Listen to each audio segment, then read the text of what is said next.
नमस्कार, स्वागत आहे तुमचं या कार्यक्रमात ज्याचं नाव आहे हॅलो डॉक्टर. मी तुमचा सूत्रसंचालक डॉक्टर आदित्य पुरुषोत्तम मिंदानी. तर आज आपण अतिशय महत्त्वाच्या आणि संवेदनशील विषयावर चर्चा करणार आहोत. प्रेक्षको, आपले डोळ्यांचे आरोग्य संपूर्ण शरीराच्या आरोग्यासाठी अतिशय महत्त्वाचे असते. डोळे हे केवळ इंद्रिय नाही तर आपल्या आयुष्याकडे बघण्याची एक दृष्टी आहे. समजा कोणत्या व्यक्तीचं प्रकाश, रंग किंवा चेहऱ्याचं हास्य सगळंच अंधारात असेल तर अशा काही रुग्णांना डोळे जे तज्ज्ञ असतात, ऑप्थॅल्मॉलॉजिस्ट असतात, त्यांना सामोरे जावं लागू शकतं, ज्यांच्या दृष्टीवर परिणाम होऊन आयुष्यावर परिणाम होताना आपल्याला दिसतो. आता या सगळ्या मागची कारणे कुठली? तर मधुमेह हा सर्वात मुख्य कारण. त्यासोबतच जन्मताच काचबिंदू, मोतीबिंदू किंवा कॉर्निया म्हणजे जे मुख्य भाग आहे ते खराब असणं, यामुळे अंधत्व उद्भवू शकतो. या कारणांपैकीच काही कारणांमध्ये आपण योग्य ती चिकित्सा करून अंधत्व होऊन वाचू शकतो. पण समजा काही कारणांमध्ये आपल्याला दृष्टीदान हाच केवळ एक उपाय असतो. आपण मेल्यानंतर किंवा मृत्यूनंतर आपल्याला दृष्टीदान करून कुठल्या तरी एक अंध व्यक्तीला आपण हे सुंदर जग परत दाखवू शकतो. तर प्रेक्षको, याच पार्श्वभूमीवर आपला हा आजचा चर्चेचा विषय ठेवलेला आहे. तर आजचा आपला चर्चेचा विषय या प्रकारे आहे: दृष्टीदान सप्ताह 10 ते 18 जून. आणि यासाठीच आज आपल्या सोबत आहेत एक नाही तर दोन प्रमुख पाहुणे, डॉक्टर किशोर खाडे सर आणि डॉक्टर प्राची पाटील मॅडम. नमस्कार सर. नमस्कार मॅडम, स्वागत तुमचं या कार्यक्रमात. डॉक्टर किशोर खाडे सरांची ओळख याप्रमाणे आहे. MBBS शिक्षण त्यांनी सरकारी वैद्यकीय महाविद्यालय मिरज येथून पूर्ण केलं आणि त्यानंतर MS ऑप्थॅल्मॉलॉजी ही पदवी सरकारी वैद्यकीय महाविद्यालय गोवा येथून प्राप्त केली. त्यांनी मेडिकल रटायनामध्ये विशेष प्रशिक्षण अरविंद आय हॉस्पिटल मदुराई या नामांकित संस्थेतून घेतलं आहे. तसेच त्यांनी UK मधील इंटरनॅशनल काउन्सिल ऑफ ऑप्थॅल्मॉलॉजी कडून फेलोशिप पूर्ण केली आहे.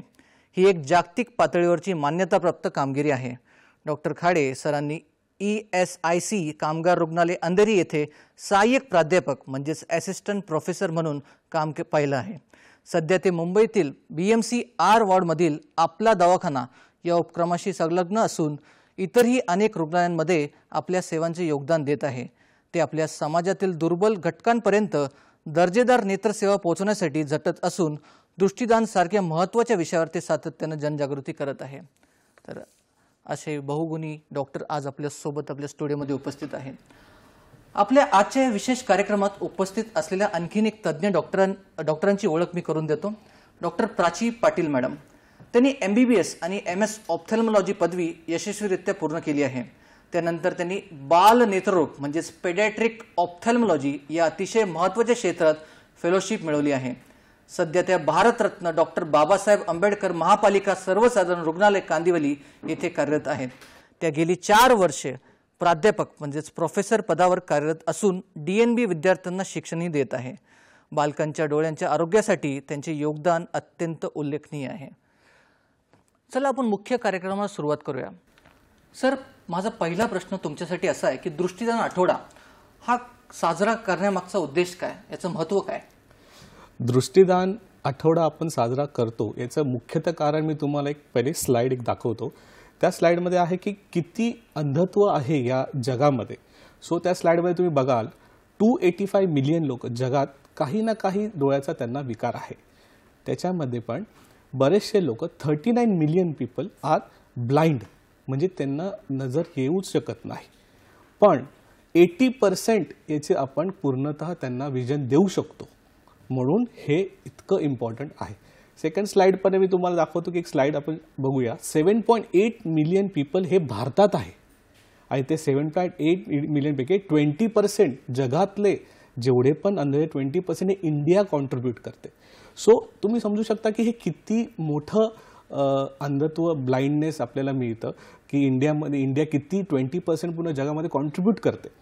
आणि लहान मुलांमध्ये पण प्रत्येकी 1000 मुलांमध्ये 0.8 म्हणजे ऑलमोस्ट 10% हे कंजनायटल ब्लाइंडनेसमध्ये येतं. म्हणजे आपण हे बोलू शकतो की हे एवढं ब्लाइंडनेस आहे. आणि हे आजार कसं होतो, हे मोस्ट कॉमनली यंग लोकांमध्ये होतं, म्हणजे ज्यांचं वयोगट 40च्या आधी आहे, कारण त्याची कारणं पण तशीच आहे.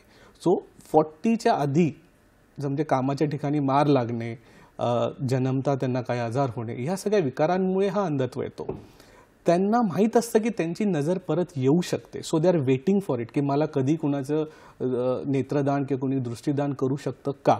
आणि मोस्टली हा आजार एक वयोगट, म्हणजे तुम्ही एक असं विचार कराल की कामगार लोकांमध्ये होतो जास्त करून, म्हणून हे लो सोशो इकॉनॉमिक स्टेटसमध्ये असतं. त्यामुळे त्यांना असं वाटतं की कोणी कॉर्निया ट्रान्सप्लांटसाठी आम्हाला मदत करावी, म्हणून सरकारने बरेचसे त्यांनी हे केलेत, योजना आयोजित केल्या आहेत. म्हणून हे कॉर्नियल ट्रान्सप्लांट किंवा कॉर्नियल आय डोनेशन हे इम्पॉर्टंट टॉपिक आहे. ह्या सप्ताहामध्ये आपण ह्याची माहिती, जागरूकता याच्यासाठी हा आपण एक प्रोग्राम करतो. जसं आपण आज हा प्रोग्राम करतोय, तर या माध्यमातून लोकांना सांगणे की कॉर्नियल ब्लाइंडनेस, तुम्ही तुमचं नेत्रदान केलं तर किती लोकांना फायदा होऊ शकतो. तुम्ही पथनाट्य करतो, आपण पोस्टर्स लावतो, पॅम्पलेट देतो लोकांना, तर ह्याची सगळ्याची जागरूकता वर्ल्डमध्ये करतो. त्यामुळे हा जगभरात हा सप्ताह आपण साजरा करतो, कारण या लोकांना जागरूकता याची करण्याची गरज बरीच आहे. नक्कीच, म्हणजे जनजागृतीसाठी हा सप्ताह खरं तर खूप महत्त्वाचा आहे. आणि खरं सांगायला गेलं तर हा वैद्यकीय नाही तर मानवी आणि आध्यात्मिक निर्णय आहे नेत्रदान असल्यामुळे. मॅडम, माझा दुसरा प्रश्न तुमच्यासाठी असा आहे की नेत्रदान म्हणजे नेमके काय आणि कसे केले जाते? छान क्वेश्चन आहे. याच्या आधी आपल्याला ना हा प्रश्न जाणून घेण्यासाठी आपल्याला डोळ्यांची रचना प्रथम कशी असते ते जाणून घेणे जरुरी आहे. तर डोळ्यांचा जो सर्वात पुढचा भाग आहे, ज्याला आपण कॉर्निया म्हणतो, तो पूर्णपणे पारदर्शक असतो. या पारदर्शक भागातून, याला आपण नेत्रपटल असेही म्हणतात, या पारदर्शक भागातून जेव्हा प्रकाश किरणे आत जातात आणि डोळ्यांच्या नेत्रभिंगातून पास होऊन ते जेव्हा रेटिना म्हणजे डोळ्याच्या पडद्यावर पडतात, त्यावेळीच आपल्याला दृष्टी दिसू शकते. आपण पडद्यावरही बघू शकतात की कशा प्रकारे हा पूर्ण कॉर्निया पारदर्शक असतो आणि त्यामुळे आपल्याला दृष्टी असते.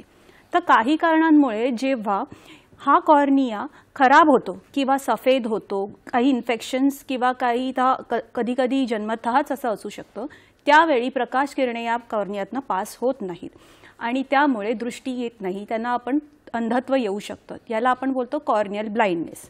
तर या कॉर्नियल ब्लाइंडनेसमुळे जवळजवळ 2.5 लाख माणसे भारतामध्ये दरवर्षी अंध होतात. तर या प्रकारच्या आजारामध्ये सर्वात उत्तम हा जो उपचार आहे तो म्हणजे नेत्रारोपण शस्त्रक्रिया. तर यामध्ये जेव्हा एखादा मनुष्य नेत्रारोपणासाठी इच्छुक असतो, त्याचा हेल्दी कॉर्निया म्हणजे हेल्दी नेत्रपटल जेव्हा अंध व्यक्तीच्या डोळ्यांमध्ये त्याची शस्त्रक्रिया करून त्याच्यामध्ये ट्रान्सप्लांट केले जाते, तेव्हा त्याला नेत्रारोपण किंवा नेत्रदान म्हटले जाते. आणि या कॉर्नियल ट्रान्सप्लांटेशन सर्जरीमुळे पुढे जाऊन या अंध व्यक्तीचे आयुष्यही चांगले होऊ शकते. त्यामुळे या नेत्रारोपण शस्त्रक्रियेची खूप आवश्यकता आहे आणि ते हे महत्त्वाचे आहे. नक्कीच, धन्यवाद मॅडम. सर, माझा पुढचा प्रश्न तुमच्यासाठी असा आहे की जेव्हा मी मेडिकल स्कूलमध्ये जेव्हा आपण स्टडी करतो तेव्हा आपण ब्लाइंडनेसचे कॉजेस म्हणजे अंधत्वाचे कॉजेस किंवा कारणे वाचतो. तर मी खूप सिंपल असं लक्षात ठेवलेलं की जिथून लाईट पास होते, समजा त्या भागात आपल्याला काही प्रॉब्लेम आला तर ते आपल्या ब्लाइंडनेसचं कारण असू शकतं. जसं की मॅडमने सांगितलं ॲनाटॉमीप्रमाणे, तर कॉर्नियामध्ये प्रॉब्लेम आलं तर ते अंधत्वाचं कारण असू शकतो. लेन्समध्ये प्रॉब्लेम आलं, अँटेरियर चेंबरमध्ये काय प्रॉब्लेम आलं, किंवा विट्रस किंवा रेटिना किंवा ऑप्टिक नर्व किंवा occipital lobe for that matter. Sir, असं असताना म्हणजे नेत्ररोपण ही शस्त्रक्रिया केल्यानंतर कुठल्या प्रकारच्या अंधत्वावर आपण मात देऊ शकतो? हे अक्षरशः इम्पॉर्टंट आहे, कारण मधुमेह जसं मोस्ट कॉमन कारण आहे किंवा मोतीबिंदू, याची सर्जरी करून आपण विजन परत आणू शकतो. पण कुठल्या आजारानेच नेत्रदान केल्याने तो आजार व्यवस्थितपणे बरा होतो हे लोकांना वाटतं की आता मधुमेहमध्ये आजार एवढा तो सिव्हिअर असतो की त्याचं परत दृष्टी येणे, कारण पडद्याची सर्जरी ही खूप रेअर आहे. जर पूर्णपणे पडदा डॅमेज असेल तर त्याचं विजन परत येण्याचे चान्सेस कमी असतात. पण कॉर्निया जो आहे त्याचं विजन परत आपण आणू शकतो.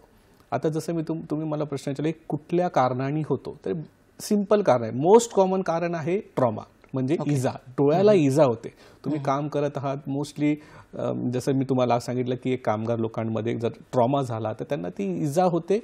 मोस्ट कॉमन कारण तेच आहे. क्रिकेट इंजुरी, क्रिकेट बॉल तुम्ही क्रिकेट खेळताय तर बॉल लागले त्याचा इंजुरी झालं, हे मोस्ट कॉमन कारण आहेत. दुसरं इन्फेक्शन. शेतात काम करणारे शेतकरी मोस्ट कॉमन असतं की जेव्हा ते भात शेती करतात त्याचं ते जोडणी करतात तेव्हा त्याचे जे भाताचे तांदूळ जे लागतात डोळ्याला त्यांनी एक कॉर्नियल इन्फेक्शन होतं, त्याला आपण कॉर्नियल अल्सर असं म्हणतो. तर हे केराटायटिस त्याला बोलतात, कॉर्नियल अल्सर. ह्यानी हा कॉर्निया डॅमेज होतो. तर ते एक मोस्ट कॉमन, मी हे कॉमन कारणच सांगतो. त्याच्यानंतर कंजेनायटल म्हणजे जन्मता, मी तुम्हाला एक स्लाइड दाखवतो. जन्मता बऱ्याचशा कॉर्नियल डिस्ट्रॉफीज असतात, म्हणजे तो कॉर्नियाचे एखादा पार्ट बनत नाही.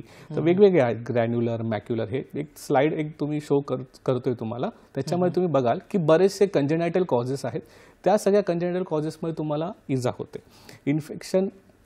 इन्फेक्शन असतं, जसं कुणाला डोळ्यामध्ये मार लागलं, अल्सर होणं, त्याच्यामध्ये पण तुम्ही एक स्लाइड बघाल की त्याच्यामध्ये इन्फेक्शनचे कॉजेस आहेत, तिथे पस होतो, ते कारण. केरॅटोकोनस हे आता खूप यंग लोकांमध्ये होणारा आजार आहे. जसा त्याच्यामध्ये तुमचा जो कॉर्निया असतो तो जसा ट्रान्सपॅरंट असतो तसा नसतो, त्याचा कोनिकल शेप असतो. त्यामुळे कॉर्नियामधला आतला भाग हा कधी कधी मार लागल्याने तो तुटू शकतो आणि त्याच्यामुळे ते होतं. सेकंड, कांजण्या, देवी, हे सगळे आधीचे जे आजार असतात त्यांनीही कॉर्निया याला ओपॅसिटी किंवा एक आपण बोलतो अंधत्व येऊ शकतं. नंतर आता सध्या ड्रायनेस, आपण कॉम्प्युटर हे सगळं बघतो, त्याच्यामुळे लोकांना आर्थरायटिस किंवा ऑटोइम्युन डिसीज आहे, जसे आर्थरायटिस म्हणा, थायरॉइड डिसऑर्डर म्हणा, हे सगळ्या कारणांनी हे कॉर्निया सिव्हिअर ड्रायनेस होऊन त्याच्यानेही ते कॉर्निया सफेद होऊ शकतो आणि त्याला अंधत्व येऊ शकतं. केमिकल इंजुरी, समजा जो केमिकल कंपनीमध्ये काम करतात किंवा आपण गावागावात जाणार तर तंबाखू खातात, चुना लावतात. चुना हा लाईमस्टोन इंजुरी हे सगळ्यात मोठं कारण आहे, कारण केमिकल इंजुरीमध्ये चुना हे डोळ्यात पडल्याने तो खूप सिव्हिअर रिॲक्शन करतो आणि कॉर्निया पूर्णपणे जो ट्रान्सपॅरंट पाहिजे, जसं मॅडमने सांगितलं, तो ट्रान्सपॅरंट पाहिजे आपल्या बघण्यासाठी, तो ओपेक आणि व्हाईट होतो, त्यानेही आपल्याला दिसायला त्रास होतो. एक व्हिटॅमिन ए, जीवनसत्व अ, हे सगळ्यात इम्पॉर्टंट आहे. पण तुम्ही तुमच्या डाएटमध्ये व्हिटॅमिन ए नाही आहे आणि तो ड्रायनेस आला तर त्यांनीही सिव्हिअर कंडिशनमध्ये कॉर्नियल ड्रायनेस होऊन एक आपल्याला कॉर्नियल ओपॅसिटी होऊन ते अंधत्व येऊ शकतं. आणि एक बरेचसे सर्जरीज जसे होतात, जसे कॅटरॅक्ट सर्जरी म्हणा, रेटिना सर्जरी म्हणा किंवा काचबिंदू, याचे जे ऑपरेशन्स होतात, पोस्ट ऑपरेटिव्ह जर तुमच्या डोळ्यातला प्रेशर जास्त असेल तर त्या प्रेशर वाढल्यानेही कॉर्नियावर इतका दाब येतो की त्याचे जे पेशी असते, ते सेल्स असतात, त्याला आपण एंडोथिलियल सेल्स म्हणतो, यांचं वारंवार डॅमेज होऊन ही त्याचं ट्रान्सपेरन्सी कमी होते आणि इव्हेंच्युअली कॉर्नियल ओपॅसिटी होऊन त्याचीही नजर जाऊ शकते. तो हे 7-8 कारण आहेत जे खूपच इम्पॉर्टंट आहे, कॉमन कारण आहेत. पण तरीही मी सांगतो की मोस्ट कॉमन, तुम्ही तुमच्या डोळ्याची काळजी घ्या. कुठलाही स्मॉल ट्रॉमा, मोस्टली वेल्डिंग करणारे किंवा क्रिकेट खेळायला, आजकाल टफ क्रिकेट खूप आहे, टफ क्रिकेटमध्ये कितीतरी पेशंट्स कॉर्नियल इंजुरी घेऊन येतात. त्यांना ट्रान्सप्लांटची गरज नाही लागत, पण still it is one of the main कारण की किती लोकांना तो इजा होऊन त्यांची दृष्टी जाते. सो हे बरेच कारण आहेत ज्याच्यावरून आपण एक कन्सिडर करू शकतो की अंधत्व येतं. येस, आणि यापैकीच काही कारणांमध्ये आपण नेत्ररोपण केल्यानंतर त्यांना नक्कीच फायदा होताना आपल्याला दिसतो. सक्सेस रेट, नेत्ररोपणाचा सक्सेस रेट 90%. म्हणून ह्या लोकांना जरी इजा झाली आणि कॉर्नियल ओपॅसिटी असेल तर याचं परत त्यांची विजन येऊ शकते आणि त्याचं रेट सक्सेस 90% असल्यामुळे हे खूप इम्पॉर्टंट आहे. नक्कीच आपण ही चर्चा असंच पुढे नेणार आहोत, पण सध्या वेळ झाली एक छोट्याशा विश्रांतीची. तेव्हा कुठेही जाऊ नका, पाहत राहा तुमचा आवडता कार्यक्रम हॅलो डॉक्टर.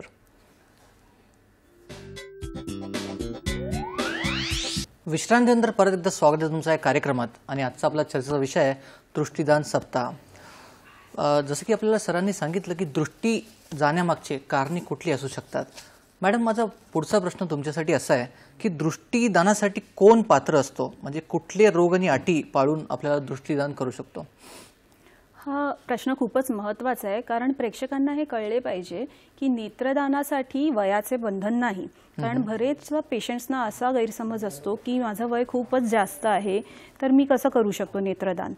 तर बिलकुल नाही. अगदी 10 वर्षाच्या बालकांपासून 90 ते 100 वर्षांच्या वृद्ध व्यक्तींपर्यंत सुद्धा नेत्रदानास पात्र असतात.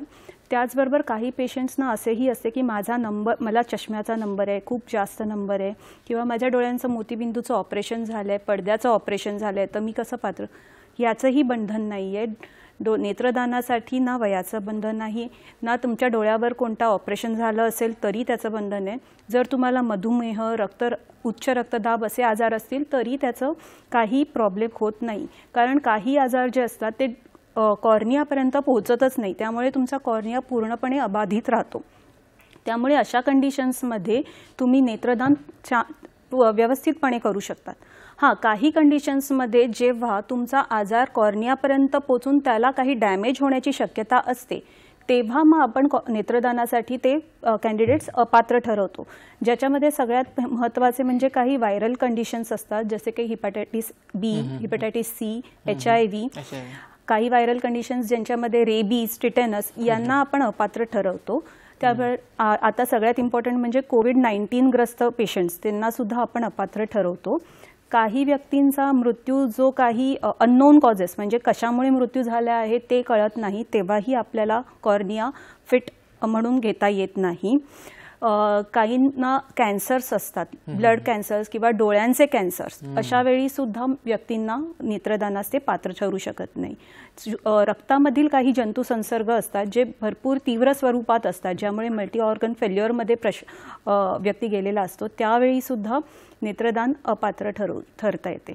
परंतु ही काही कारणे सोडल्यावर बरेचशा अंशी 90% पेशंट्सना आपण पात्र असतातच. त्यामुळे असं काही जर तुम्हाला शंका असेल तर तुम्ही जवळच्या नेत्र तज्ज्ञाकडे जाऊन ते प्लीज शंका दूर करावी. नक्कीच. म्हणजे इन्फेक्शनपासून कॅन्सरपर्यंतचे कारणांमध्ये आपल्याला हे नेत्रदान करण्यासाठी एक रिस्ट्रिक्शन आहे. तर माझा पुढचा प्रश्न सर तुमच्यासाठी असा आहे की नेत्रदानासाठी नोंदणी कुठे व कसं करता येते आपल्याला? हो, हा अक्षरशः इम्पॉर्टंट प्रश्न आहे. कारण बरेच लोकांना असं आपलं नेत्रदान करण्याची इच्छा असते, पण प्रश्न पडतो कुठे. बरोबर. आता एक लक्षात ठेवा, तुमच्या जिथे पण तुम्ही राहत असाल तिथे एक आय बँक बऱ्याच ठिकाणी असते, पण आय बँक हे जनरल एक पॉप्युलेशन कव्हर करते. त्यासाठी त्यांनी एक सॅटेलाइट OPD म्हणजे छोटीशी आय डोनेशन असे एक ऑफिसेस ओपन केलेले असतात, जिथे तिथून लोक टेक्निशियन्स और डॉक्टर्स अपॉइंट केलेले ते तुमच्याकडे येऊन ते नेत्रदानाची प्रोसेस करू शकतात. आता बेसिकली आय डोनेशन जर तुम्हाला इच्छा झाली तर 2 गोष्टी असतात. एक रजिस्ट्रेशन करू शकतात म्हणजे नोंदणी. त्याच्यामध्ये कसं असतं, तुम्ही आय बँकमध्ये जा किंवा कुठल्या मेडिकल कॉलेजेसला जा. असे बरेचसे रोटरी क्लब किंवा ऑल इंडिया असोसिएशनचं आपलं एक आय डोनेशनचं एक असोसिएशन आहे, तिथे जाऊन तुम्ही ते नोट करू शकता आणि तिथे तुमचं एक रजिस्ट्रेशन करू शकता. तुमचा ॲड्रेस, आधार कार्ड लिंक आहे आजकाल, सो तुमचा ॲड्रेस जिकडे पण आहे ते तिकडे येऊन तुमचं नोंदणी करू शकता. सेकंड थिंग, समजा तुम्ही रजिस्टर केलं नाही आहे आणि तुम्हाला आय डोनेशन करायचे आहे, पण तुम्ही जाऊ नाही शकता वयानुसार. लोक 80, 75+80 काय आजार विकारामुळे किंवा अर्थरायटिस या सगळ्या कंडिशनमध्ये जाऊ नाही शकत. सो तुम्ही एक तिकडे तुमच्या नातेवाईकांना सांगू शकतात की जेव्हा पण माझे लास्ट डेज येतील तर मला आय डोनेशन हे करायचं आहे. ते एक सिंपल प्रोसिजर आहे. नातेवाईकांनी, मित्रांनी कुणीही एका आय बँकला फोन करावे. इट जस्ट 1 फोन कॉल आणि ते सगळं प्रोसेस एक करू शकतात. आपण रजिस्टर असाल की नसाल काही फरक पडत नाही. एक आय बँक तुमच्याकडे येऊन सगळं प्रोसेस करू शकतो. आय बँकला जर तुम्ही कॉल केला तर तुमची मेडिकल हिस्ट्री ते विचारतील आणि टाइम ऑफ डेथ आणि एक डेथ सर्टिफिकेट, हे एवढंच त्यांना लागतं. आणि ही पूर्ण प्रोसेस फ्री आहे, सरकारमार्फत हे अनुदानित आहे. म्हणून तुम्हाला नोंदणी करायची असेल तर medical colleges, most of the संस्था आहेत, जसे रोटरी क्लब मी एक नाव घेतलं, एक all India I donation association आहे, नंतर तिथे आपल्या सिव्हिल हॉस्पिटल्स आहेत. हे सगळ्या ज्या मोठे मोठे टर्शरी केअर हॉस्पिटल आहेत तिथे त्यांचे सॅटेलाइट OPD असतात आणि इथे तुम्ही नोंदणी करून एक रजिस्टर करू शकता. तुमची मेडिकल हिस्ट्री ते एक नोंदणी करून ठेवतील, आधार लिंक असेल आणि तुम्ही मग निश्चितपणे नोंदणी करून हे डोनेट करू शकता. नक्कीच. म्हणजे आपल्याला वाटलेली एवढी किचकट प्रोसेस तर नाही आहे, खरं तर खूप सोपी प्रोसेस आहे आय डोनेशनची. मॅडम, माझा पुढचा प्रश्न तुमच्यासाठी असा आहे की सरकार आणि सामाजिक संस्थांकडून म्हणजे असे कुठले उपक्रम होते ज्यामुळे दृष्टीदान वाढत चाललेली आहे? गव्हर्नमेंट ऑफ इंडियाने आता 1990च्या दरम्यान एक उपक्रम सुरू केला आहे, ज्याला आपण हॉस्पिटल कॉर्निया रिट्रीवल प्रोग्राम म्हणतो. या कार्यक्रम अंतर्गत, या प्रोग्राम अंतर्गत तुम्हाला इंडियाने म्हणजे हॉस्पिटल केअर वर्कर्स जे आहेत त्यांना आणि नेत्रपेढी संस्थेमध्ये या दोघांमध्ये मेळ घालून हा प्रोग्राम कॅरी केला जातो. यामध्ये असे होते की हॉस्पिटलमध्ये जे डेथ रेट म्हणजे मृत्यूचे प्रमाण जास्त असते, त्यामुळे असे बघितले गेले आहे की अशा ठिकाणी जेव्हा आय बँकमधले काउन्सिलर्स येऊन काही मृत पेशंट्सच्या आप्तेष्टांना भेटून त्यांना काउन्सिल केलं जातं की नेत्रारोपण शस्त्रक्रिया किंवा नेत्रदान किती महत्त्वाचे आहे, त्यांचे ग्रीफ काउन्सिलिंग केले जाते, तेव्हा या पेशंटचे आय डोनेशनचे जे प्रमाण आहे, कन्सेंट जो आहे तो खूप वाढला जातो. आणि त्याचबरोबर या जे डेथ टू कॉर्निया रिट्रीवल जो टाईम पिरियड असतो, म्हणजे तुमची मृत्यू झाल्यानंतर कॉर्निया काढेपर्यंत म्हणजे नेत्रदान करेपर्यंतचा जो टाईम आहे जो खूप इम्पॉर्टंट आहे तुमचा कॉर्नियाच्या क्वालिटीसाठी, तोही खूप कमी होतो, ज्यामुळे कॉर्नियाची क्वालिटी चांगली होते. तर ह्या दोन गोष्टींमुळे हा प्रोग्राम खूपच सक्सेसफुल झाला आहे की हॉस्पिटलमध्येच एक तर तो कॉस्ट इफेक्टिव्ह आहे, कारण तुम्हाला पेशंटला किंवा डॉक्टर्सना कुठेही न्यावे लागत नाही, आणि प्लस टाईमसुद्धा वाचला जातो. याच्यामुळे कॉर्नियाची जी क्वालिटी आहे ती चांगली राहते आणि त्यामुळे ज्या पेशंट्स आहेत ज्यांना आपण नेत्रारोपण करतो त्यांनाही जास्त चांगला फायदा होतो. तर हा प्रोग्राममध्ये हे असे बघितले गेले आहे की जो नेत्रदानाचं जे प्रमाण 4% होते पूर्वी ज्या लोकॅलिटीमध्ये, ते एकदम 30 ते 40% पर्यंत पोहोचलं आहे. आधी जो हा program eye bank association of इंडियाकडे कडून चालत होता, तो आता पूर्ण नेशन वाईड पसरला गेला आहे. त्यामुळे हा एक फारच चांगला प्रोग्राम गव्हर्नमेंट ऑफ इंडियाने इम्प्लिमेंट केला आहे. आपल्याला एक फोन येतोय, शिवानंद वसेदार बोलतायत निपाणीवरून. शिवानंदजी, तुमचा प्रश्न विचारा. हा, नमस्कार. माझा प्रश्न बोला. आपले मृत्यू झाल्यानंतर तुम्ही बोलत राहा. कोणत्या ठिकाणी आपले जेणेकरून आणि किती वेळ त्यांनी नेत्रदान करू शकतात? समजा आज मृत्यू झाला तर किती तासात त्यांनी नेत्रदान करू शकतात? याबद्दल तुम्ही काय मार्गदर्शन कराल असा माझा प्रश्न आहे. मॅडम, धन्यवाद. खरं तर खूप महत्त्वाचा प्रश्न आहे. बोला. जसं त्यांनी विचारलं, हा खूप कॉमन क्वेश्चन आहे की कारण खूप महत्त्वाचा प्रश्न आहे की किती वेळात हे नेत्रदान करू शकतात. आपण असा कालावधी ठरला आहे की 6 to 8 hours, 6 ते 8 तासात तुम्हाला नेत्रदान करायचं आहे. पण याच्याशी क्लायमेट कंडिशन पण इम्पॉर्टंट. जसं तुम्ही उन्हाळा असेल तर तुम्ही थोडं लवकर केलं तर अतिउत्तम, बिकॉज त्या कॉर्नियाची क्वालिटी एक आपल्याला मेंटेन करायची आहे. त्याच्या ज्या पेशी असतात ते किती त्यांचे वायबिलिटी म्हणजे किती क्वालिटी चांगली आहे ते आपण वापरू शकतो का नाही ते आपल्याला इम्पॉर्टंट आहे. म्हणून 6 to 8 hours हे एक टाईमलाईन आहे. पण जर गरमी असेल तर थोडं आधी केलं तर बरं आहे, आणि विंटरमध्ये आपण हे 6 to 8 hours फॉलो करू शकतो. तरीही जितकं लवकर केलं जाईल तितकं आम्ही कन्सिडर करतो चांगलं क्वालिटी वापरता येईल आपल्याला. आणि एक कॉर्निया हा बऱ्याच लोकांना आपण वापरू शकतो. म्हणून टायमिंग जर आपण विचारला तर 6 ते 8 तास कन्सिडर करा. पण हा, उन्हाळा, हिवाळा की पावसाळा हे पण इम्पॉर्टंट आहे. आणि वय एक काही त्याचं मर्यादा नसते, कोणीही त्याला हे करू शकतो. नक्कीच. धन्यवाद शिवानंदजी. सर, माझा पुढचा प्रश्न तुमच्यासाठी आहे की दृष्टीदान प्रक्रियेत वैद्यकीय पायऱ्या कुठल्या स्टेप्स आपण फॉलो करतो? तर जसं मी तुम्हाला आधी सांगितलं होतं की एक रजिस्ट्रेशन किंवा नॉन रजिस्ट्रेशन, ते पहिली पायरी ती आहे. तुम्हाला कधी नेत्रदान करायची इच्छा असेल तर तुम्ही आधी रजिस्टर करा. नसेल केलं तरी तुम्ही तुमच्या नातेवाईकांना सांगू शकता आणि तेव्हा आपण ते प्रोसिजरनी करू शकतो. सिम्पल स्टेप्स अशा आहेत की एक आय बँकला तुम्ही रजिस्टर केलं किंवा नाही केलं तरी एक आय बँक किंवा आय डोनेशन एक सेंटरमधून डॉक्टर्स किंवा नर्सेस किंवा एक हायली स्किल्ड टेक्निशियन तुमच्या घरी येतील. ते तुमचं कॉज ऑफ डेथ म्हणजे एक डेथ सर्टिफिकेट असतं, कुठल्याही एक DC आपण त्याला म्हणतो, ते तुमच्याकडे असतं. काय ते कारण बघतात की डेथ काही कारणाने झालेली आहे. रजिस्टर असेल तर मेडिकल हिस्ट्री असते. नॉन रजिस्टर असेल तरीही दोन्ही कंडिशनमध्ये ते एक ब्लड सॅम्पल घेतात. मृत व्यक्तीचं एक ब्लड सॅम्पल ते लोक घेतात का फर्दर तपासण्यासाठी. त्यानंतर त्या डोळ्यातलं जे कॉर्निया आहे आणि त्याच्या अवती स्क्लेरा हे असे एक 3 मिलीमीटर स्क्लेरा आम्ही एक त्याला कॉर्नियल बटन असं आम्ही म्हणतो, ते टोटली आम्ही काढतो. त्याच्यानंतर ते डोळा असं आपण वाटतं की तो एक तिथे वेगळं येण्यासाठी कॉन्फॉर्मर आम्ही ठेवतो, म्हणजे डोळ्याची जे काउंटूर आहे ते मेंटेन राहतं. ते एक काढलेलं जे डोळ्या कॉर्नियल बटन आहे ते इमिडिएटली आम्ही एक प्रिझर्वेटिव्ह सॉल्युशनमध्ये ठेवतो, कारण ते सेल्स मग त्याची क्वालिटी मेंटेन राहते.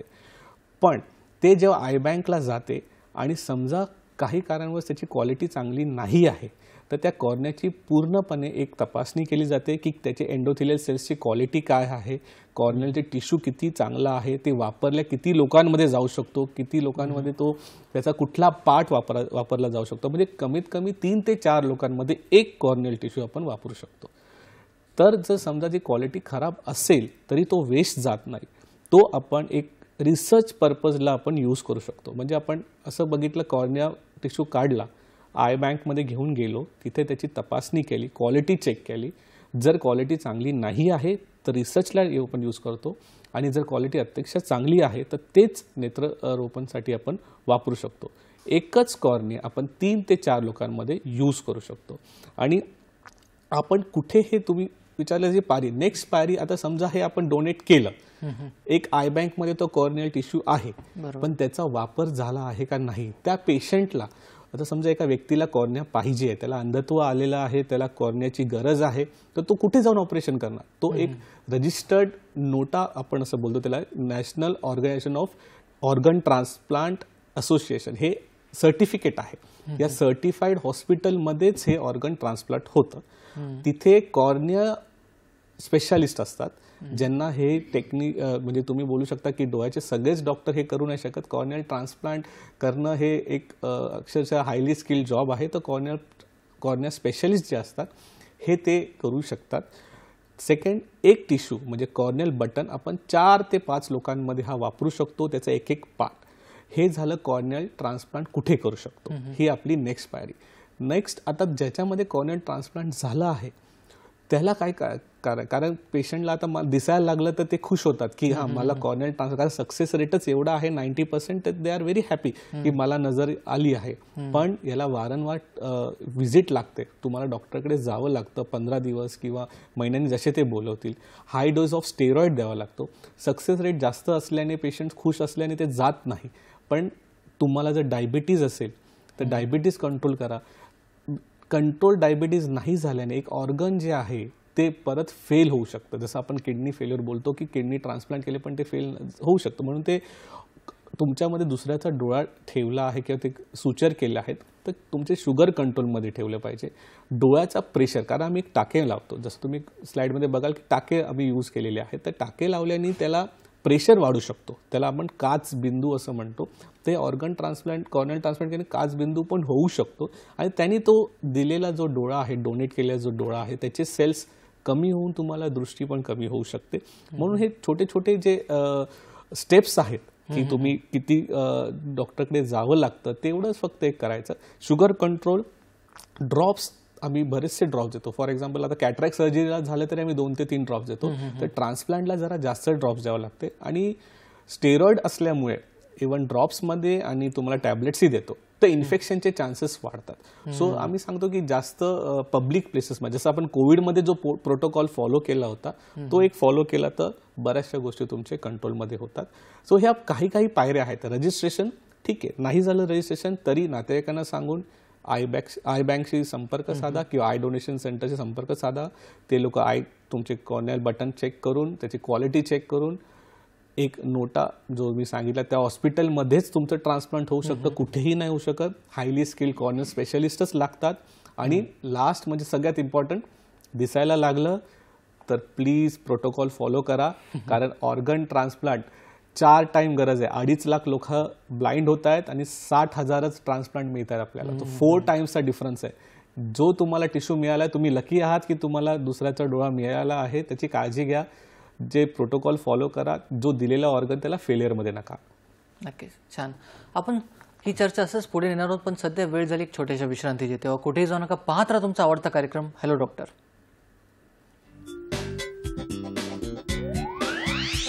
विश्रांतीनंतर परत एकदा स्वागत आहे तुमचा एक कार्यक्रमात ज्याचं नाव आहे हॅलो डॉक्टर. आणि आजचा आपला चर्चेचा विषय आहे दृष्टीदान सप्ताह. या ब्रेकच्या आधी आपण दृष्टीदानाबद्दल सरांकडून मॅडमकडून बरंचसं ऐकलं. त्यामध्ये दृष्टी जाण्यामागचे कारणांबद्दल सरांनी आपल्याला सांगितलं. त्यासोबतच रजिस्ट्रेशन प्रोसेस काय असते, त्यासोबत ही जी दृष्टीदानाची जी प्रोसेस आहे त्याचे कुठले पायऱ्या असतात हे आपल्याला सरांनी आणि मॅडमनी आपल्याला खूप छान प्रकारे सांगितलं.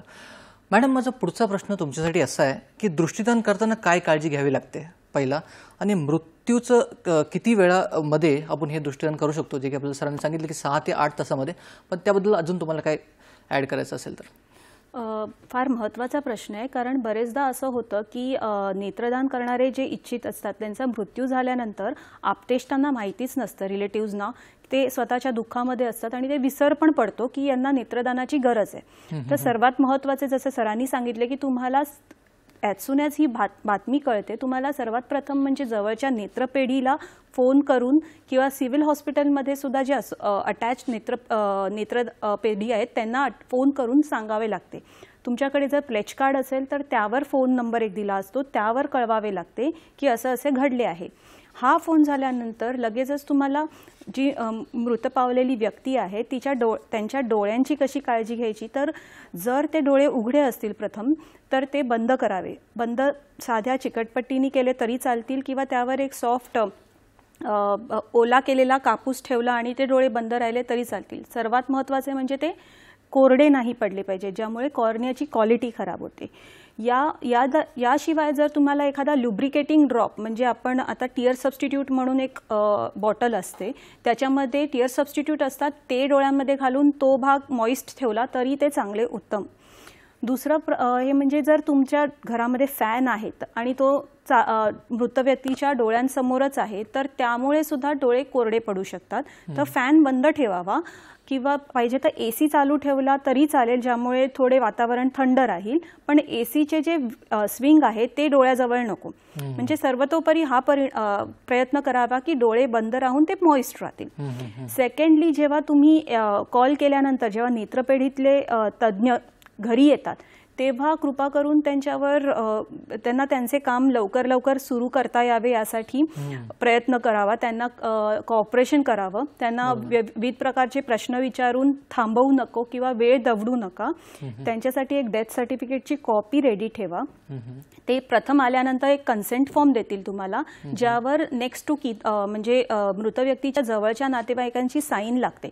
ती त्या कन्सेंट फॉर्मवर द्यायची असते. आणि त्यानंतर मग आय डोनेशन टेक्निशियन किंवा ट्रेन्ड नर्सेस किंवा डॉक्टर्स हे कॉर्निया रिट्रीव्हल करतात. या प्रोसिजरमध्ये त्यांना जास्त वेळ लागत नाही, जास्तीत जास्त 15 ते 20 मिनिटं लागतात. तर ते त्यांना कृपा करून द्यावं, कारण कॉर्निया रिट्रीव्ह केल्यानंतर तो प्रिझर्वेशन मीडियम म्हणजे एक बॉटल असते ज्याच्यामध्ये न्यूट्रिशन असतं कॉर्नियाचं, त्या बॉटलमध्ये लवकरात लवकर तो कॉर्निया ठेवणं जरुरी असतं. हा टाईम जेवढा तुम्ही कमी करणार तेवढा कॉर्नियाची क्वालिटी चांगली राहणार. तर हे तुम्ही आत्तेष्टाने प्रयत्न केले पाहिजेत. दुसरं म्हणजे हे सर्व झाल्यानंतर जेव्हा तुम्ही पुढील विधी करण्यासाठी तुम्ही स्मूथली जाऊ शकता. त्याचप्रकारे काहींना जेव्हा प्रश्न पडतो की हे करून गेल्यानंतर मग डोळ्याचं तिकडे काही विद्रुपता येणार किंवा खड्डा पडणार, तर असंही नसते. जेव्हा आम्ही कॉर्नियल बटन काढतो तेव्हा तिथे कॉन्फॉर्मर नावाचं म्हणजे एक पारदर्शक त्यावर कॉन्फॉर्मर ठेवतो. ते एक प्लॅस्टिकचं बटन असतं जे ठेवतो आणि ते ठेवून लीड म्हणजे पापण्या एका टाक्याने बंद करतो, ज्यामुळे डोळा अगदी पूर्ववत दिसू लागतो. त्यामध्ये कोणती शस्त्रक्रिया झाली आहे असंही वाटत नाही. तर जे विद्रुपतेचे तुम्हाला हे बघा कन्फॉर्मर स्क्रीनवर दिसत असेल, हा डोळ्यांमध्ये बसवला जातो, त्यामुळे विद्रुपता वगैरे काही येत नाही. तर अशा प्रकारे तुम्ही ॲज रिलेटिव्ह हा डोळा असा दिसतो नेत्रदानानंतर, त्यामध्ये काहीच कळत नाहीये की काही डोळ्याचं नेत्रदान केले आहे की काही विद्रुपता आहे. तर यामुळे आप्तेष्टांनी मदत करणे खूप गरजेचे आहे. नक्कीच. मॅडम, आपल्याला एक फोन येतोय. मंगल आपटे बोलतायत पुण्यावरून. मंगलजी, तुमचा प्रश्न विचारा. हो ना. बोला. हॅलो, नमस्कार. नमस्कार, बोला.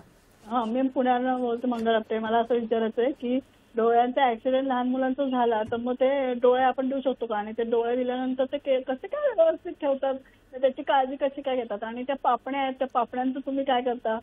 आणि दुसरी गोष्ट म्हणजे की एखादा मोठे वयस्कर असेल, त्याला काचबिंदू वगैरे झाला असेल तर मग त्याचं सुद्धा तुम्ही डोळे घेऊ शकता का, आणि त्याचा फॉर्म वगैरे कुठे भरू शकतो आपण असं. नक्कीच, धन्यवाद.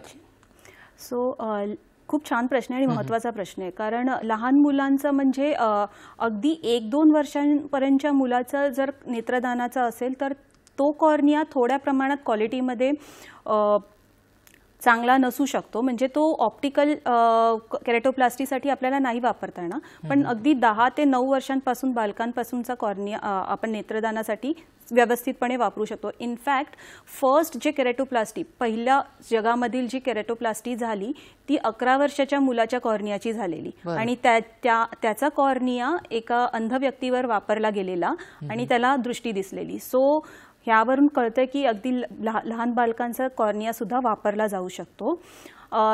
दुसरं म्हणजे त्यांनी विचारलेलं काचबिंदू जर असेल तर, जर काचबिंदू असेल आणि त्यांच्या कॉर्नियाची कंडिशन, जी आपल्या समोरचं नेत्रपटल आहे त्याची कंडिशन जर व्यवस्थित असेल, चांगली असेल, त्यामध्ये काही सफेदी आली नसेल तर हा सुद्धा कॉर्निया पात्र ठरतो.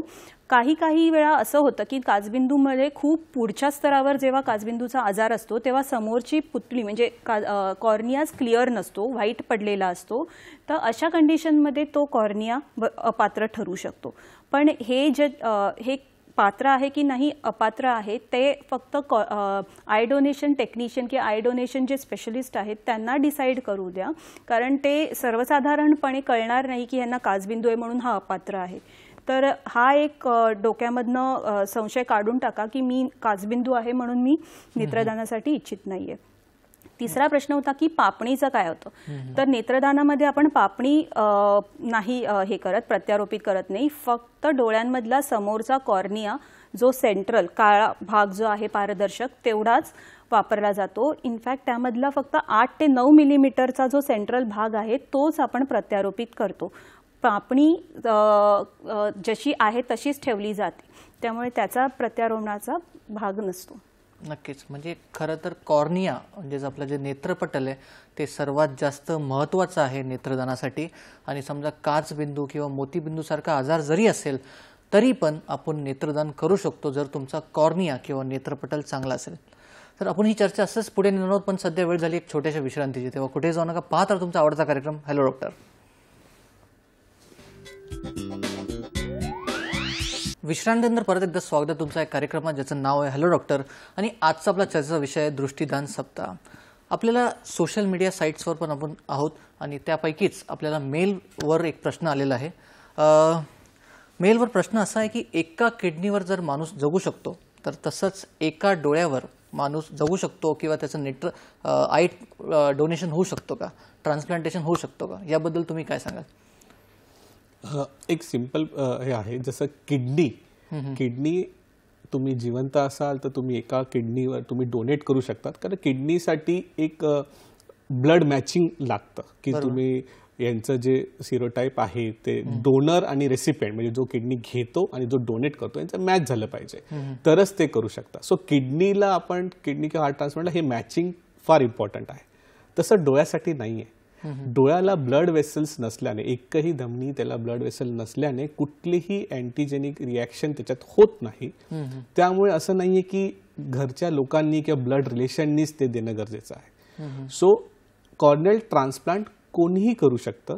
त्यामुळे ते जीवित व्यक्तीकडून आपण वी डोंट टेक इट, आम्ही तसं करत नाही. किंवा ज्या एका व्यक्तीला दृष्टी देण्यासाठी आपण दुसऱ्या जीवित व्यक्तीचं आय डोनेशन किंवा त्याला एका डोळ्याने अंधळ करून दुसऱ्याला दृष्टी देणं हे अक्षरशः म्हणजे हे करत नाही.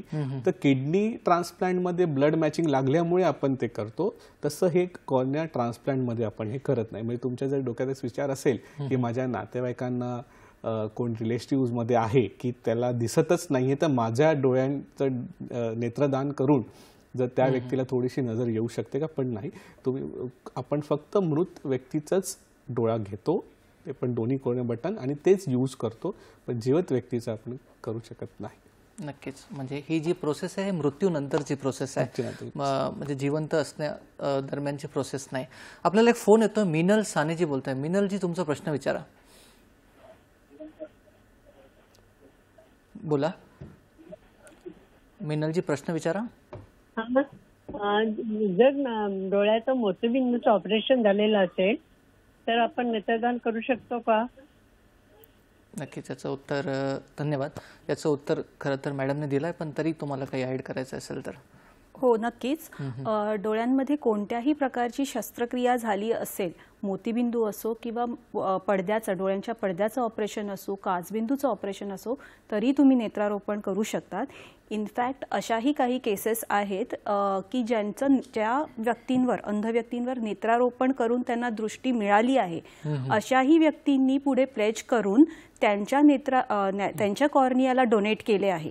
त्यामुळे एकदा डोनेट झालेला कॉर्निया सुद्धा पुन्हा नेत्रारोपणासाठी गेला आहे. म्हणजे हा कॉर्नियानी 3 व्यक्तींना टोटल नेत्रदृष्टीदान दिले आहे. म्हणजे कोणत्याही डोळ्याच्या ऑपरेशनसाठी तुम्ही काळजी करू नका. भरपूर वेळा असं होतं की आपल्याला वाटते उगाच की ऑपरेशनमुळे त्यामुळे त्यांना दृष्टीदान देण्याचा हक्क राहत नाही, पण असं नाहीये. खरं तर नेत्रपटल चांगलं असलं पाहिजे, जसं की तुम्ही आधी आम्हाला सांगितलं. सर, माझा पुढचा प्रश्न तुमच्यासाठी असा आहे की आय बँक जे असतात हे खरं तर कार्य कसं करतात आणि त्यांचं महत्त्व काय? आय बँकचं नेत्रदान किंवा दृष्टीदानामध्ये जे योगदान आहे ते सगळ्यात महत्त्वाचं आहे. बिकॉज जर ज्यांना आपण नेत्रदान करायचं आहे ती process from start to end, म्हणजे कोणी प्लेज केलं आहे, रजिस्टर्ड आहात, नॉन रजिस्टर्ड आहात, हे सगळं आय बँक बघते. जसं आपण ब्लड बँक आहे तशीच आय बँक आहे, पण आय बँक हे जास्त दिवस प्रिझर्व करू शकत नाही. जसं मॅडमनी सांगितलं होतं 6 ते 8 तासात तुम्हाला जे कॉर्नियल बटन आहे ते काढणं गरजेचं आहे. जितक्या लवकरात लवकर तुम्ही ते काढाल त्याची क्वालिटी तेवढीच चांगली असते आणि ते जास्त लोकांमध्ये आपल्याला वापरताही येतं. ते लगेच आपण न्यूट्रिशन त्या प्रिझर्वेटिव्ह चेंबरमध्ये टाकून त्यांची क्वालिटी किंवा त्यांचे न्यूट्रिशन अजून वाढू शकतो. जसंच ते आय बँकमध्ये येतं ते 1 to 3 डेजमध्ये त्यांना आपल्याला एवढं डिमांड आहे, इतकी गरज आहे लोकांना की ते लगेच 1 ते 3 दिवसाच्या आत ते दुसऱ्या ज्याला गरज आहे त्यांना आपण आय बँक हे देते. त्यांनी आय बँकनी एक सॅटेलाइट OPDs काढले, त्याला आय डोनेशन सेंटर असं म्हणतात, कारण आय बँक सगळीकडे जाऊ नाही शकत. तर त्यांनी असे एक संस्था काढली, जसं सिव्हिल हॉस्पिटलमध्ये आहेत बऱ्याच. तुम्ही एक स्लाइडवर बघू शकता त्यांचं collection, nutrition and preservation, quality check and त्याचं परत त्यांना नेत्ररोपण करण्याची जी प्रोसिजर आहे ते सगळ्यामध्ये कंट्रोल जे आहे ते आय बँककडे आहे. जसं आता त्यांनी एक प्रोमोट HCRP, जसं मॅडमनी सांगितलं होतं की हॉस्पिटलमध्येच ऑर्गन डोनेशन त्यांचे एक इन्चार्ज असतात जे तुम्हाला सांगतात की ऑर्गन डोनेशन करणं आणि त्याच्यामध्ये लवकरात लवकर करणं आणि ते कॉर्निया किती आम्ही लवकर वापरू शकतो याचं इम्पॉर्टन्स सांगतात. म्हणून जर तुम्ही रजिस्टर जसे नसेल केलं तर रिलेटिव्हजला ते सांगतात की यांनी तुमचे जे मृत व्यक्ती आहेत, तुमचे जे वारले आहेत त्यांना आपण मदत करू शकतो आणि ते परत जग बघू शकतात. असं हे काउन्सिलिंग करून हे आय बँकनीच केलेलं असतात. त्यांनी त्यांचे एम्प्लॉईज एका मोठ्या मोठ्या मल्टीस्पेशालिटी टर्शरी हॉस्पिटलमध्ये असतात, ते त्यांना सांगतात वारंवार आणि हे काउन्सिल करून ते आय डोनेशन करायला लावतात. आणि हे आय बँकचे सगळे असे स्टेप वाईज प्रोसिजर आहेत. रिसर्च ट्रेनिंग, न्यू एम्प्लॉई त्यांना ट्रेन करणं, स्किल्ड वर्कर्स बनवणं आणि त्याचे अवेअरनेस कलेक्ट करणं. आता हे तुम्हाला या 7 दिवसात दिसणार की आय बँकने बऱ्याच ठिकाणी पोस्टर्स, पथनाट्य, त्यांनी इव्हन सोशल मीडियावर ॲडव्हर्टाइजमेंट दिलेले आहात. यूट्यूबवर त्यांचे आहेत चॅनल्स, त्याच्यात त्यांनी ॲडव्हर्टाइजमेंट दिले आहेत. तुम्ही यूट्यूबवर सर्च माराल तर आय डोनेशनचे कॅम्पेन्स आलेले असतील. तर हे सगळं ते आय बँकच करते, कारण का हे अवेअरनेस ते सगळीकडे पसरवतात. तर त्यांचं फ्रॉम स्टार्ट टू एंड त्यांचं आय बँकचं हे काम आहे. आपल्याला एक फोन येतोय, सचिनजी बोलताय छत्रपती संभाजीनगरवरून. सचिनजी, तुमचा प्रश्न विचारा. सर, माझा असा प्रश्न आहे की मृत्यू झालेल्या व्यक्तीला जे 100% ब्लाइंड पर्सन असतात, व्यक्ती असतात, त्यांना आपण तो कॉर्निया वगैरे दान करू शकतो का? धन्यवाद. तुमचा प्रश्न असा होता की हा अक्षरशः इम्पॉर्टंट प्रश्न आहे की 100% ब्लाइंड. आता 100% ब्लाइंड म्हणजे जर कॉर्निया हे कारण असेल, जर तुमच्या जे ब्लाइंड व्यक्ती आहेत 100% ज्यांना ब्लाइंडनेस आपण दिलेला आहे, पण त्याचं ब्लाइंडनेस परत आपण रिव्हर्ट करू शकतो. आणि जर ते कारण कॉर्नियाचं असेल तर येस, कॉर्निया त्यांचं ट्रान्सप्लांट करून, नेत्रारोपण करून त्यांना दृष्टी परत आणू शकतं. पण 100% जे ब्लाइंड असतात त्याचं सगळ्यात जास्त इम्पॉर्टंट कॉज असतं ऑप्टिक नर्व, म्हणजे डोळ्याची नस. जर डोळ्याच्या नसेमुळे जर त्यांना अंधत्व आलेलं असेल त्यालाच आपण 100% ब्लाइंड मोस्ट कॉमन कारण ते आहे. तर ते असेल तर आपण त्याचं परत ट्रान्सप्लांट नाही करू शकत. कुठल्याही नर्व टिश्यू म्हणजे डोळ्याची नस म्हणा, कुठल्याही बॉडीतली नस आपण ट्रान्सप्लांट करू शकत नाही. आणि डोळ्याची नस तर हे सगळ्यात आपला ब्रेनचाच भाग आहे. सो जर डोळ्याची नस जर खराब असेल, त्याचं कारण 100% अंधत्वाचं जर ते असेल तर कुठली ट्रान्सप्लांट करून, डोळ्याचे ट्रान्सप्लांट करून, आय ट्रान्सप्लांट करून आपण त्याला परत नजर आणू शकत नाही. हां, पण जर 100% ब्लाइंड व्यक्ती आहे, ते मृत झाले आणि त्यांचा कॉर्निया आपल्याला पाहिजे असेल तर ते आपण वापरू शकता. त्याची क्वालिटी चांगली असेल तर त्यांचा डोळा आपण दुसऱ्या पेशंटला वापरू शकतो. म्हणजे त्यांनी बघितलं नाही जग, त्यांना 100% अंधत्व आलेलं आहे, पण त्यांच्याच डोळ्यांनी दुसरे व्यक्ती जग बघू शकतात. म्हणून त्यांचा आपण वापरू शकतो. पण जर ऑप्टिक नर्व किंवा डोळ्याच्या नसेमुळे अंधत्व आलं असेल त्या व्यक्तीला आपण कॉर्निया ट्रान्सप्लांट नाही करू शकत. नक्कीच. आता दृष्टीदान विषयी आपल्या समाजात आजही खूप सारे गैरसमज आहे. आपण सर जेव्हा फोनवर बोलत होतो तेव्हा सरांनीच मला एकदा सांगितलं की दृष्टीदान केल्यानंतर बऱ्याचदा गैरसमज असा असतो की पुढच्या जन्मात पण आम्हाला अंधत्व येऊ शकतो का. तर असे बरेचसे गैरसमज आजही आपल्या समाजात आहे. तर त्यापैकी कुठले गैरसमज आज आपण समाजात बघतो. मॅडम, पुढचा प्रश्न तुमच्यासाठी. खूप छान क्वेश्चन आहे.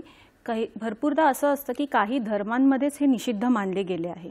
तर हे खूप चुकीचे आहे, कारण नेत्रदान हे अगदी रक्तदान आणि अवयवदानापेक्षाही इनफॅक्ट मी बोलेल की जास्त श्रेष्ठ दान आहे. कारण एका नेत्रदानामुळे कमीत कमी 2 आणि जास्तीत जास्त 6 पर्यंत पेशंट्सना, रुग्णांना त्याचा वापर करता येतो. त्यामुळे धर्मांच्या अंतर्गत हा जो असा काही रूल नाही आहे. सेकंडली, काही पेशंट्सना असं वाटतं की काही प्राण्यांचे डोळे आपण वापरू शकतो का, तर नाही, प्राण्यांचे डोळेही आपल्याला वापरता येत नाही. नेत्रदानामुळे पुढच्या जन्मी आम्ही अंध होऊ किंवा डोळ्यात स्थिरळा होईल असंही, हेही खूप चुकीचे आहे. यालाही काही पुरावा नाही आहे. प्लस आता मी सांगितल्याप्रमाणेच की नेत्रदानानंतर आपला चेहरा विद्रूप होईल आणि तिथे अगदी खड्डाच राहील असं असेल तर नाही. पूर्वीच सांगितल्याप्रमाणे आपण नेत्रदान जेव्हा करतो नेत्रारोपणामध्ये फक्त समोरचे हे नेत्रपटल काढले जाते आणि त्याच्या जागी एक पारदर्शक प्लॅस्टिक बसवले जाते आणि डोळा पूर्ववत एक टाका टाकून पूर्ववत दिसेल अशाच प्रकारे आपण त्याची शस्त्रक्रिया करतो. त्यामुळे विद्रूपता हाही एक त्याच्यामध्ये कोणताही घटक राहत नाही. नक्कीच. धन्यवाद सर, धन्यवाद मॅडम, तुम्ही इथे आलात आणि आमचा एवढा चांगल्या प्रकारे नेत्रदानाविषयी मार्गदर्शन केलं. आम्हाला आय बँकबद्दल कळालं, आम्हाला नेत्रदानाचे प्रोसेसबद्दल कळालं आणि आम्हाला बाकी सगळ्या जे गोष्टी आहेत ते खूप सोपे आहेत, किचकट नाही हे आम्हाला कळालं. तर तुमचे खूप खूप आभार आणि धन्यवाद. आणि तुमच्यासाठी असंच नवनवीन चर्चासत्र पण सुरू ठेवू. पण सध्या वेळ झाली तुमचं निरोप घेण्याची. चर्चेतील माहिती तुमच्या दैनंदिन जीवनात नक्की उपयोगी पडेल आणि आरोग्याच्या दृष्टीने तुम्हाला याचा फायदा होईल ही अपेक्षा. तर प्रेक्षक योग्य सल्ला द्या, योग्य सल्ला घ्या, स्वस्थ रहा, मस्त रहा. नमस्कार.